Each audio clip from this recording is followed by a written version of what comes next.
All right, folks, let's get started. Uh, it is my absolute pleasure to introduce our next guest, our next speaker. Vijay Shekar Sharma is the founder and chief executive officer of 197 Communications and its consumer brand Paytm.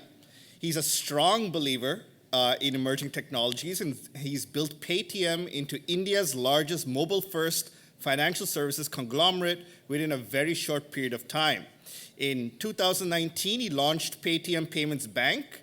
It's now the country's largest digital bank, aiming to bring banking and financial services to 500 million unserved and underserved Indian consumers.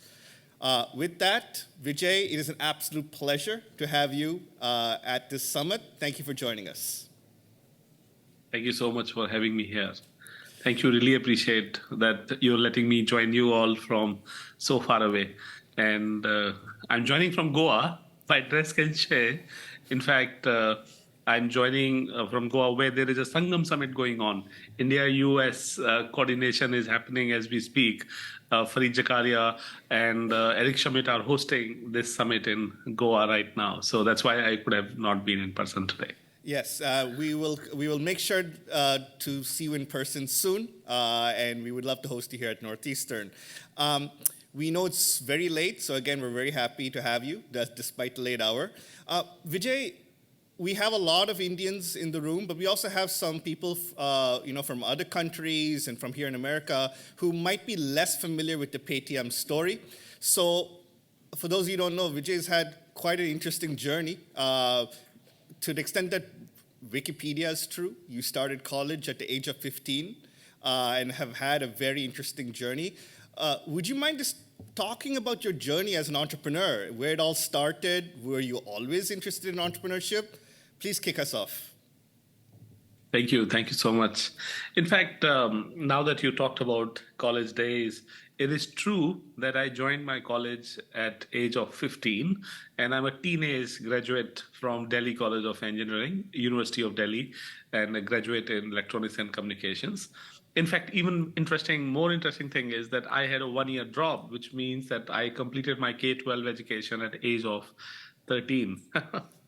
14 I joined it, and 15 I joined engineering college, so one-year drop there. I think God has been kind, given me opportunities, even though I come from a background where my college education and school education were two different mediums.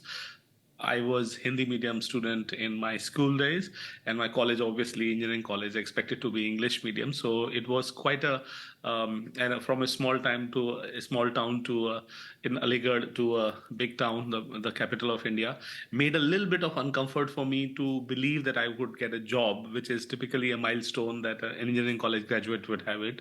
And I, as a family background, needed a job. So I sort of in college days decided that I may not get a job, so why not start a company? And I think this is the time when 94, 95, Mark Andreessen was building Netscape, Jerry Yang, David Flo was building Yahoo.com, and Hotmail, Sabir Bhatia was our Indian who was out there. So there was enough buzz out there, and thanks to the internet connection, I was like, okay, so if I can't go to Silicon Valley, how about creating a Silicon Alley in New Delhi? And that is how I dreamt of building an internet company way back in college. In fact, when I graduated in 1998, literally within a year's time period, I sold my internet company for $1 million in 1999, because I had started to work on that company in college days and assumed that, we can do it in India also. So was Vijay, fairly lucky. Sorry to interrupt, but this is indiasite.net, correct? This is indiasite.net. Okay. This is the website was indiasite.net, and behind the scene we had a content management system. So media publication houses like Living India Today, etc., groups were using our Indian Express, India Today. Those Indian publications were using our content management system. I'm talking, as you can guess, 98, 99, when these internet, all the people in US wanted to read the India news and publications, and India needed a content CMS before the blog even existed, if you know. I find it fascinating that you pursued entrepreneurship because you did not think you would get a job. Yeah, As a that's backup. true. The- I think I because of language barrier, I had supplies and I had back and my scores. Even though in school days I was topper of school and district and state, but in college days I was the backbencher who was in computer center because I did not feel comfortable sitting in the classroom where your lips move but I can't hear what you say used to happen. Oh, wow. So in that tone, I was like, oh my God, what a horrible life that I am not even completing my exams with a good number. So I thought that, oh, in the end, they will not give me a job also. So I thought that why not create an opportunity for yourself if there is an opportunity out there. So yes, you are right. My first twist with entrepreneurship started or was because I was not sure whether I'll be job worthy. And so you founded indiasite.net, you sold it for $1 million, and you thought, why not do it again? Absolutely. I think this is the addiction of being an entrepreneur when you have been able to do something. I thought that I would go to US for education, but by that time, because I think this is 99, because I graduated 1998, so 99, 2000, I was like, wow, let's build something else. And interestingly, Yahoo bought 411.com in US, AOL bought MapQuest, if many of us in this room who are aware of those days.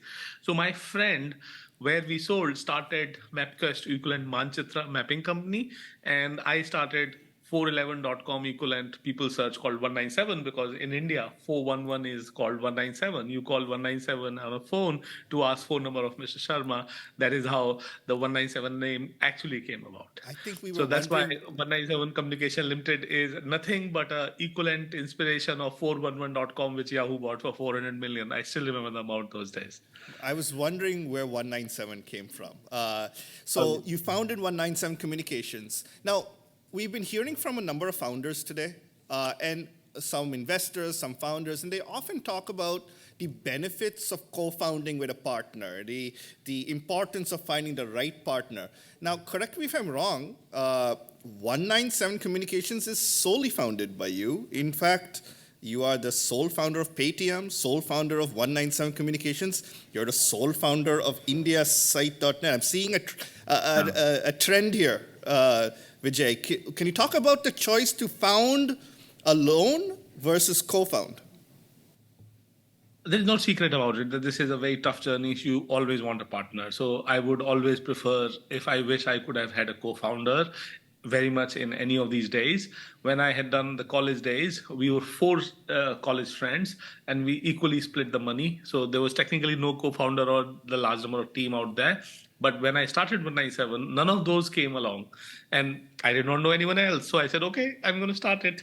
So 197 started because there was nobody came along. And I later on, incidentally, 10 years later, when I will found 197 to extend. So this was a telecoms value-added services company. Meant we were giving content services on telecom networks. In India, if you make a phone call, you can listen to music when you call someone, like a ring back tone. We call it caller ring back tone. Yes. And that is the kind of service that as a company we initiated. And some content services on text, SMS, IVR, music subscription services. When you dial a number, you listen to music, all sorts of services like these was the business that we built it. And my theory of just in case, why did I go on this business line was because it was tough to charge the customer, distribute the product on the customer. Internet did not exist. Telecom was the one which was reaching in hands of people, and albeit it was a feature phone. So everything that I built or content service was based on feature phone features like SMS or IVR. So 2001 to 2010, we did lots of phenomenal work in this case. And first 7 years, to 2001, 2007, I did not even get an investor. Guess why? Why? 2001, 9/11 happened. So people stopped traveling to India. The investors in those days were tourist VCs. We used to call the slang called tourist VCs. And 9/11 meant that there were no investments were happening. So I stopped even expecting that there will be an investor coming in. So I literally used to make my ends meet and cash flow meet by myself working independently at else places. For example, like I will go one place, give a lecture, get money, or do some errand set up internet connections, set up emails, configure networks, and that cash was my cash for my company's practical cash flow problems or need of the cash. So for first 7 years, I was running it based on my own money. In fact, I took loan, and interestingly, here I want to share I took loan which was 24% rate of interest because I did not have any asset to do it. And this is a classic Indian entrepreneur story that goes here. Because this loan came from somebody who knew us as a family, and that person pursued my father that your kid is not returning the loan. So my father dictated to me that sell this whatever that you're doing, close this, get a decent job, and get ready for marriage. Because in India, you do not get married if you don't have a good paying job. And everybody, I'm talking 2005, everybody Wait, was. hold on, Vijay. How old were you when you were being asked to get married? You were still pretty young at that point. Yeah, I'm born in 1978, and I'm talking 2004 or 5. So we're talking about 26, 25, 26. Okay. 26-year-old. My father was totally uncomfortable that, oh, you're not getting married. So 25, 26. And in India, it is the age when families get you hitched. And my problem was that I come from a family background where nobody has been in a business. My father was teacher. My mom is a housewife. My grandfather was again a Vaidya, which is again not a businessman, so to say. So I was all in all black sheep. The problem was there was nobody who could stand for me, even in my family. And my friends who would make a phone call, uncle, let him do this. He would say, beta, do not worry. We know what is good for him, then you can tell me. Brown parents. Just in case you can't hear Vijay, that brought a smile to a lot of people's face here, a lot of chuckles in the room. Vijay, when you go through what you went through, where you are literally working on the side to earn money to be able to fund your venture, how do you think in hindsight that prepared you for entrepreneurship? I mean, it's a very unique journey, one I think many people in this room, some might find familiar, but it's an artifact of the times to some degree. How do you think that helped, Vijay? I think the attitude of there is no exit door. I had closed the exit door and threw the key, that there is only one way, go forward, march forward. I think I take that, that we go east, when the discovery of America happened eventually. So I was inspired by that story that whatever kind of tough time comes, there is no way to exit it. And in the end, you have to do it. Another thing I want to share here is that your peer, your classmates, all of them have got MS or MBA or international, like all of us, bunch of us go US study, they've got good jobs. Now you living in hand to mouth situation and all your classmates are very good and your father is asking you to get married. Look at the context in this movement. It was horrible. It was horrible to a level. And this is the moment that I did something which may not be very logical, and this is where the funding also comes. I sold 40% of this company that we are talking today. 197 Communications? Absolutely. For 800,000 INR, 8 lakh rupees in 2005. Wow, that brought a pause to the room. Yeah. I mean, that's not even, practically we're talking, I think $8,000 of today, $10,000. 40% of Paytm was sold for $10,000 in 2005 because I wasn't able to meet the loan requirement. And my father was adamant that you have to get some job, close this loan, and that is the moment of truth in my life, that first angel investment I got. That's incredible. I think we have a room full of students who are doing the math in their head, how much that stake is worth. It's doing very well, Vijay, as you know. I have only one thing to tell everyone in this room, whoever thinks about valuation in different rounds. I've seen stories of many other entrepreneurs in subsequent conversations. I think the valuation is a vanity that you should ever not bother about. It eventually works out that you would get opportunity. Investors will give you sweat equity or whatnot, etc., etc. I've seen many a times, like Zomato, Dipinder Goyal, he got a sweat equity of large check at a time of IPO. I got my sweat equity because you would know something more about it. and so on and so forth. So I think we peg on very early valuations, which is like premature to think. It's like saying when a kid is born and the kid is, let's say, crawling or walking a little bit, you're saying, oh, this guy is going to be a engineer or a doctor or a space scientist and whatnot. And I'm like, please don't even think about it. In other words, your valuation math is going to be way later a journey, and fundamentally nothing short of, depending on which kind of industry you're going, not less than 5 to 10 year cycle that actual valuation will show up. Even if you want to talk about today's most valued company, OpenAI, it's not less than 10 years that they've actually got valued at that number which we're talking about. Very true. And yes, there are bubbles that happen which get the valuation. So in those days, here it is that I sold that 8 lakh rupees, 800,000 INR, 40%. But that gave me a surprising boost because now I wasn't serving a loan. So my cash flow became cash flow positive. And I was profitable, but now I was cash flow positive.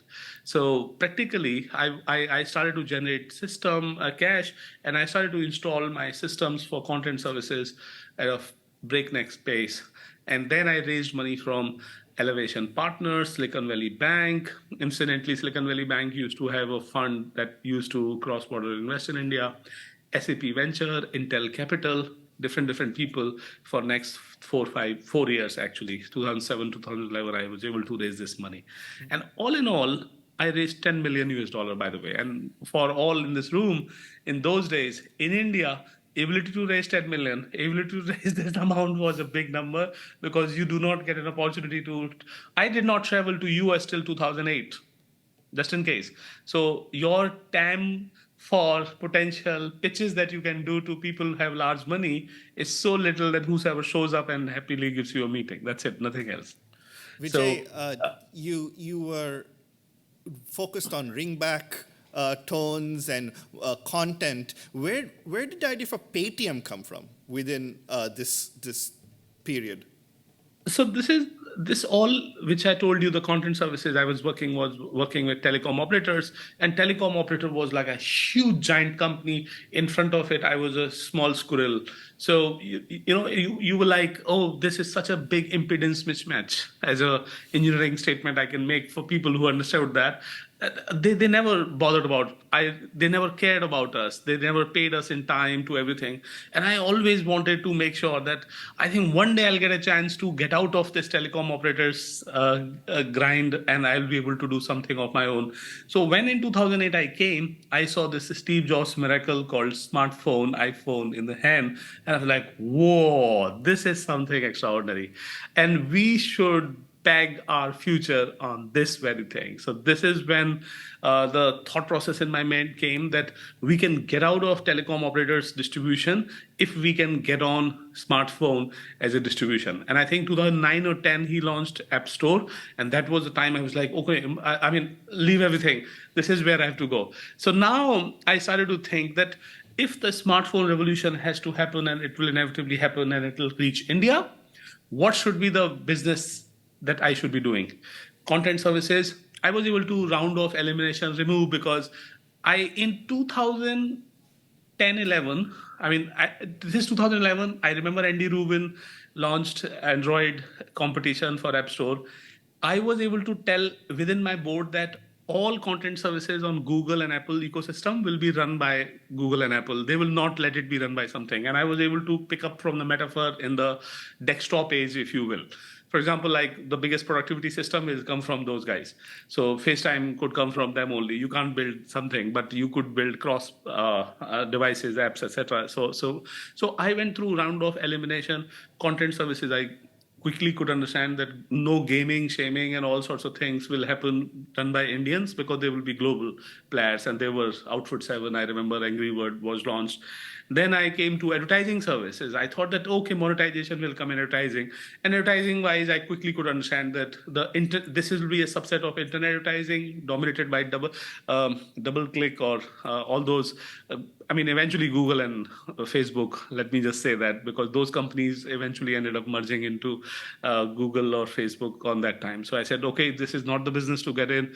And then I figured that, I could do the payments, because all app store or a mobile payment journey starts with a payment flow, and mobile payments are different than desktop payments, because on desktop, you select an item, put it in the cart, and go in the payments. In mobile, you set the payment first, then you browse and download the app. You set the payment first, then you get an Uber. You set the payment first, and then you get the food delivery. And this was very clearly visible to me that mobile payment will be a different workflow than a desktop-based payment workflows. So here it was. I was able to understand that in the stack of smartphone, no content, no advertising, maybe payments, and payment will be a different workflow. But what could I do? What could I do? What could I do? And then I learned about the wallet license that regulator government of India would give. Nobody from outside can take it. So I was like, okay, here goes my border support system called India. And let's take this payment license for wallet and launch a payment system that will be called Pay Through Mobile, Paytm. Wonderful.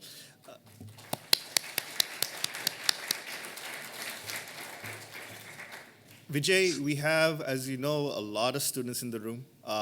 Many are from India. They're here for their master's programs. They're here for MBAs, engineering degrees, all kinds of things. Some of them are clearly thinking, should I go back to India? Some of them are thinking, should I work here in the US first? You considered US at one point when you were very young. You stayed in India and have been very successful. What advice would you have for our students? They are, their hearts with India, but they see the West. What would you tell them? I'm sorry, this is not a choice. This is an obligation for all of you to come back to India. Sorry. When you work for India, India progresses. When you work for the country that you're staying, that country will progress. You may progress, but all of us, our generation, it comes upon a generation to change the fate of a country. And this is the generation that is sitting right now in the room. So no question, come back home. So the question, Vijay, is when do you return? Do you return after working in the US for a few years, working for a startup, or do you go immediately head to the airport right now? Yeah, that's a very good question in rather a practical answer that I could give. So some people have loans, I can understand. Some people may have taken debt. So maybe you service a debt in a couple of years and sort out things in US and then come back. And many of you will inevitably get married to an Indian, I can guess. If you're going to get married to an Indian, it is rather better to have more choices than come back India than to get married to Let's get practical around it. And then third thing I'm going to say is that the opportunity that India offers is dramatically way more than the US offers. Unless you are in AI, like bang on, literally one line item, everything is, in fact, today I met Eric Schmidt and we were discussing what could be doing in India on AI. So for me, even the opportunity in AI is dramatically way more bigger than in India, because you're fighting against literally the global giants, which have already got tens of $billion of fundings out there.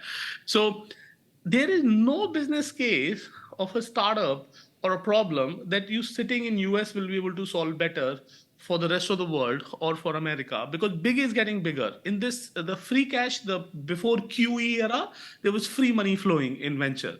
And that meant that you could try out different things, and eventually, if you were successful, you could be part of a big company, exit list or whatnot.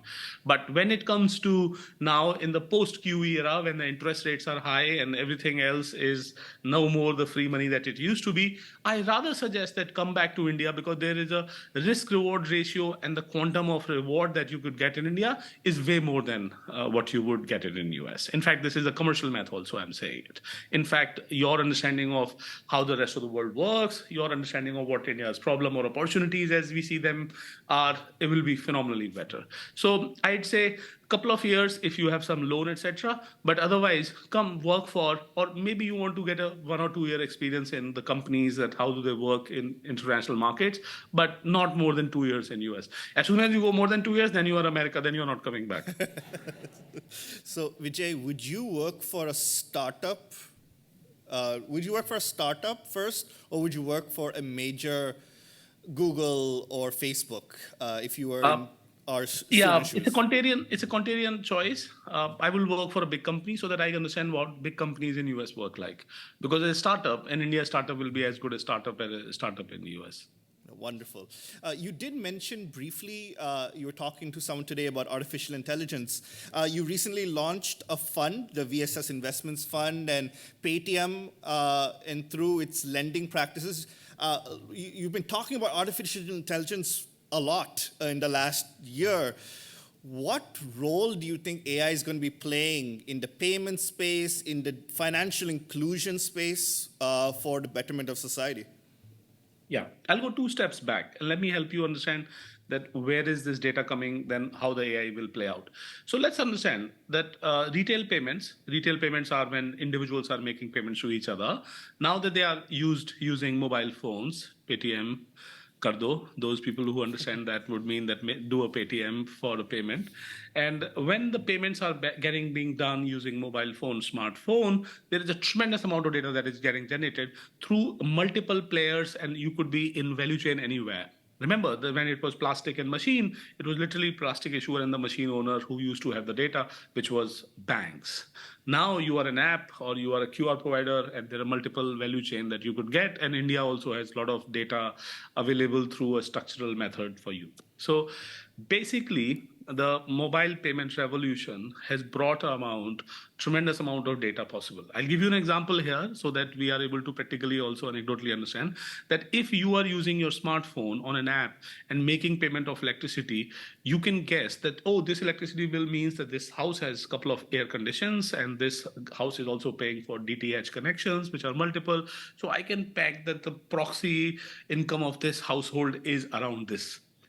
And then this person whose location is la da da, oh, they're living in Greater Class 2 in South Delhi, etc., etc. So there is a tremendous amount of data inside that payment can bring on the table. That's a point number one. And now the scale and the ubiquitousness means that there is literally you're serving a larger audience, 250 million to 500 million, and so on and so forth. Now that you have data, maybe the payment may or may not make money for you, but the derivative of payment, which is underwriting, which is, let's say, credit or insurance, will inevitably make tons of money. And India is extremely underserved market in both of them. Can you believe that in India, the credit, total number of customers who's got credit formally from credit system, I'm not talking amount, I'm talking only the individual, is literally less than 100 million. In a country of 1.5 billion, formal credit has not reached or would have reached in last few years at that number, because this is the number that in 2020 I was counting. So last 2 years, maybe 7-10 more million, that was 91 million. So we're talking about literally 100 million people in a country of 1.5 billion. And you understand that the wealth happens when a credit gets accessible to the people who are working. Now, imagine the amount of opportunity that it offers. Similarly, the insurance is penetrated 2.5%. I mean, that insurance penetration is only to the people who have vehicles, because they are obligated to buy it by the time of their buy, and they don't necessarily renew it also. So here we go. Financial services offer a huge opportunity in India. And then because financial services will eventually make money available, then the consumption economy comes on the top of it. And that is why there are commerce companies that are coming. And that is why there will be the services companies on top of it. So full stack is being built. Let me say this, guys. If all our forefathers for 75 years built $2.5 trillion of economy, in next 7.5 years, you will have incremental $2.5 trillion, and where are your $1 billion? That's a choice that you will make. Wonderful. Vijay, we could talk nonstop for another hour at least, but I want to give our students a chance to ask questions. Many hands in the air. We're going to get mics to our students. Let's go here first, then over there second. Hey Vijay, hi, I'm Prathan, and this was really inspiring. I have a question, I want to get your views on the Indian government initiatives like Onc UPI and how it impacts the emerging startups. And is this impact predominantly positive, negative, and yeah. Okay, so if US had railroads and the roads, that's infrastructure for highways that they created, and that gave birth to a lot of economies and gas stations, motels, to also businesses. So India has been able to create a lot of foundational digital public infrastructure that is nearly available to everyone. The question is that digital public infrastructure is given by government as a service provider to the people. So it is a la license, but there is no license in it, meaning it's like available to everyone. So the only downside is that you can say, oh, my ID is coming from government. Well, that's a fact. You want government to issue IDs. My payment system, by the way, UPI is not government system. It is a private owned by banks and us system. So, and QR was brought by Paytm, not by government. So UPI is actually a payment system, commercial payment system. ONDC is a commercial commerce system. And why this happened is that there are these duopolies in two sectors, like you can imagine Amazon plus Walmart in India and different commerce categories, and they are non-inclusive. So government suggested and asked all of us that, do you think that you guys will have a chance? And our problem, all of us, was that the big overspends to kill the competition, which is globally the case, as you guys would be noting and down. If your competition has invested $5 billion and has another $5 billion on the table, you cannot fight this by a few $1 or $2 billion. Even Sachin had to sell, Sachin Bansal, Bansal had to sell because they were up against another 5 billion check coming in. So this is where the combined power of entrepreneur was given a choice. So it is an open choice. It is not an obligation. Now, this is the question where you should know these are tools available, not an obligation, but most of these fundamental tools are any which ways you will need. And in these cases, like UPI or for that matter, let's say ONDC, it's a choice. You can build a payment system using cards. Actually, Paytm makes a lot of money using cards-based payment system also. So all these things are like a building blocks, useful for you. The downside, I wonder, as of now, we are able to see it any. The only potential downside I can say is that government is building it, meaning government would put a rule on you. But then it is nice. You can go to court to challenge. But if Google cuts your Maps API, you don't go anywhere, my friend. If Google takes you out of your app store, you don't know and can't go anywhere. If government does not give you Aadhaar API, you can go to the court and say that it was my right, why have they not stopped? So I think it is better than getting it from a big daddy in commercial organization. Thank you, Vijay. Thank you very much. Next question, folks. Hello, Vijay. I'm Rohan. I'm having a huge fan moment here, but then I've been having a close look of your price action since the time the IPO was out. I know you guys had the lower circuits and all-time low of like 535 rupees. So how was the mental conflict? How do you guys handle this? So was there something that was still going on even though the price were going way down? And how did you guys manage this? So this is, Rohan, one of the most important things that you have to learn in life as an entrepreneur, if you want to be one, and as an overall life, that you have to find silver linings. All the bad comes with one or at least good. There is some good happening in it. That is what you see. So when we saw our stock price was dramatically going down, we were able to rally everybody internally, company together and say that, look, guys, the market expects us to make profit. The only thing we should tag upon is profit. So internally, many projects, for example, like we were doing insurance project, we were doing some commerce projects. We were very easily able to say that all this is consolidating into fewer businesses and all resources will come here. And everybody was easily able to rally. So when the stock price was going down or not in our control any which ways today or yesterday, the single thing that it did for us was that we all could come together. So in a stress, we all come together. And then we were able to make, and I want to tell you this, my friend, now, we actually literally are making profit, as you know. It is a profit. Yeah. And we right now are running more than 10,000 crores, so plus $1 billion revenue run rate and plus profitability. I mean, it takes a lot for Indian companies to make $1 billion cash revenue on that even profit. You will be surprised there are not even 500 companies in India, and actually the number is 131 number of companies that make 10,000 crore rupees of revenue. And I'm totally surprised because this is the business that we started 2020. From there to 2023, we were able to make this money. Now, the journey, the internal motivation when it happened was that you would say, okay, so if market expects us to make profit, let's peg it on profit and revenue, and let's see what we can do. So not suggesting what forward numbers exist, but I can tell you and assure you for sure, there is a single statement that I personally benchmark our own success with: free cash generating machine. And that moat as a backbone will give us the power to do extraordinary in our future. And as in Hindi, they say, "Khoon pasine ki milegi to yaro khayenge." This is exactly what the mission internally is, that we will make billions of dollars of free cash, and that is what the power that we will showcase. And then a startup to a legitimate company to a company that can generate free cash, that's the journey that we are on. Thank you so much for this. One more question.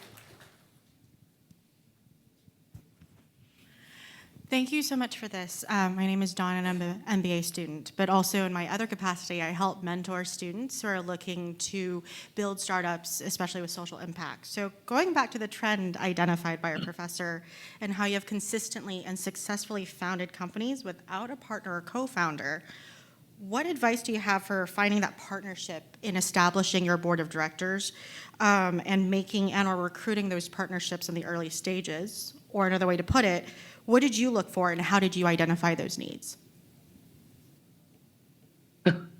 I may give a controversial advice first for finding a co-founder. So guys, all in the room, there are 3 relationships. You are here, this is your peer, this is your junior, and this is your senior. Your junior will always look up to you. Howsoever big hero or dud you are, they always will look up to you because you have more experience. And they would say, wow, that senior, look at that person. How cool or how incredible, or whatever the life lesson that you would have had. And a senior will always want to see you up. So when you look up a partnership, but your peer will never be happy with the success that you have. It is the human nature. So even if you got a, let's say, Nobel Prize, they will say, horrible. Now people like these get a Nobel Prize? Ha! So let's get comfortable with this, first of all. Your peers is not necessarily the best of your co-founder till the time period you are actually a bum-chum buddy. I mean, I can only say that. So I rather would want a co-founder in a looking up to the person. So in Paytm, I call my investor, Ravi, the Somali, who is Elevation Partners investor, with whom I coined the term "Go Big Go Home." I mean, obviously this is a song, but internally we put it up as a Hirakiri call, "Go Big Go Home," and that is a better co-founder because unconflicted in your success is his success, and so on. So given a choice here, I would always look up to a higher pedestal co-founder or a higher pedestal person who would treat me like a peer or a respectful partner. At the same point in time, will bring something more on the table than just a confliction. Remember one more thing. All the co-founder startups, everyone, including Google, think about it, including Facebook. Inevitably, everybody has to give up the way to get into a triangle mode, which means there is one person who has to lead. Nothing wrong about it. It is the journey that you all maturely have to give way to. And this is the reason when Google was going through obligation to find a CEO, they said that none of you two will be CEO. I can guess that. So you need to find a CEO who will rule your company or run your company, not 2 of you. So important adult lesson for all of you. Instead of finding a co-founder, find a partner whom you have a lot to gain from and not necessarily in your peer batch, preferably. A senior is better, because there would be something more on the table. But if you're not able to get it, don't worry about it. If 2 of you are coming together, it's like prenup agreement, or you would have to have a comfort that one person will say, okay, you're the CEO, I'll listen to you. That has to be decided. Because if 2 people are running a company or 2 people have to make democratic decision, that's not a startup. So here is long pitch of how to get a senior as a co-founder. In fact, I want to share this today. One of my teammates who run my credit business, he's practically a co-founder for me because he comes with phenomenal industry experience, which I did not have. So here it is. As far as the board members and everybody, like a mentor and those people are concerned, you get complimentary or people whom you are more comfortable with. So getting people whom you, if you're a technology person, getting a business person. If you're a business person, getting a technology person. So that person's inspiration or motivation is to make you successful in a complementary way. Wonderful. One last question so that Vijay can go to sleep. I see 3 hands raised up because the camera was on that side. One, please. We'll finish those. Okay, if Vijay is willing, we'll do 3 of those last questions. Go ahead. Hey, hello Vijay, I am Nikunj. Firstly, I wanted to say thank you to you. Because of Paytm, I have earned massive cashbacks. But yeah, my question to you is like, ever since India's independence, we have come from a cash-based economy all the way to being a global leader in the digital payment sector, and now UPI, everything. So what do you envision India's fintech sector in the next or the upcoming decade, and what would be the role of Paytm in that? I told you, if the mobile payment is the revolution that we have fired up in this country, the credit will be the dividend of that business. In other words, mobile credit and mobile insurance are the opportunities that are pending and obligated for all of us to solve for. So in next 5-10 years, inshallah, given a choice, we will be always on the path to solve for that. And internally, I've kept this personal benchmark that, like I told you, 100 million people who got credit before when we started the credit. So I said incremental 100 million from our side to you. So adding incremental 100 million credit customers. And I also want to share one interesting insight, the bank that you heard in the beginning. So I met, by the way, Ajim Premji today here, and it reminded me because when we got bank license, and I was clear that we're not solving for few million or few people.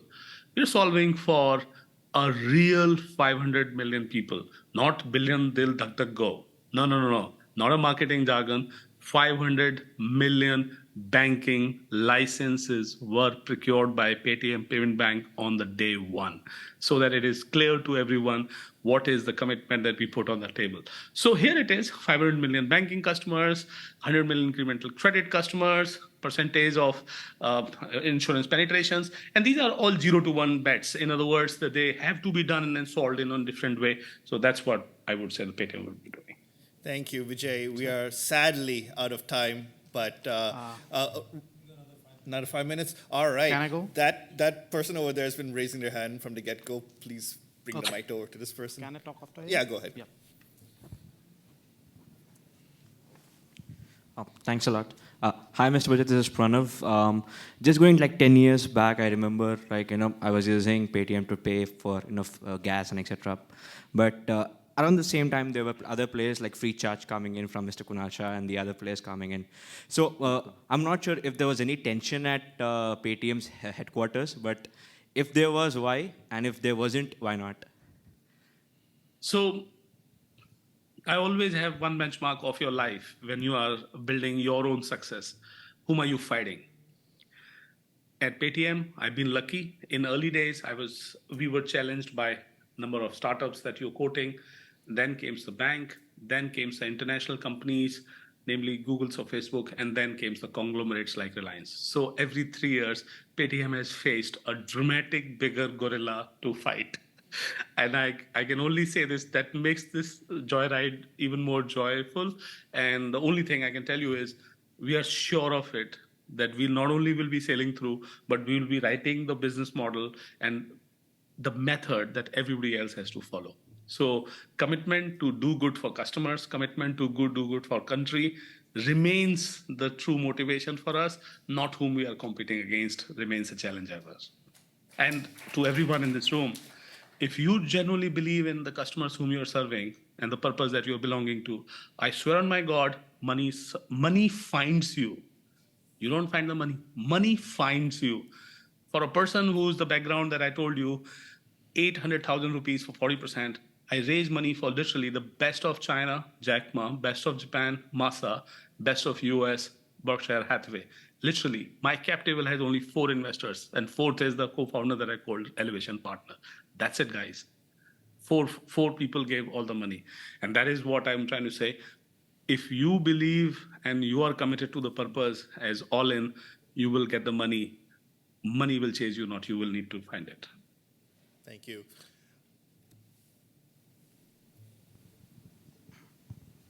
Hello, sir. This is Parth here. So I'm trying to go back to India to start my own business. So my question is, what are the basic checkpoints should I be clear of before starting itself? What are the points I should be very much clear before starting any kind of business? From your experience. Any business has one thing to understand, that the business model that you'll start with will inevitably not be the business model that you'll end up with. Which, in other words, you have to have flexibility, resilience, and evolved mind that you will keep discovering on the toes. That's it. And when you have decided not to go back to something, the problem becomes that, oh, what if I could do that? If you are going to shut that door, you will definitely find a success with resilience, flexibility, and aggressive mind to discover what is the real problem and real business model. Thank you, Vijay. Round of applause for our very generous speaker. Vijay, we look forward to you visiting Boston soon. We'd love to host you. Thank you again for your time. Have a great night. Thank you so much, guys. Namaskar.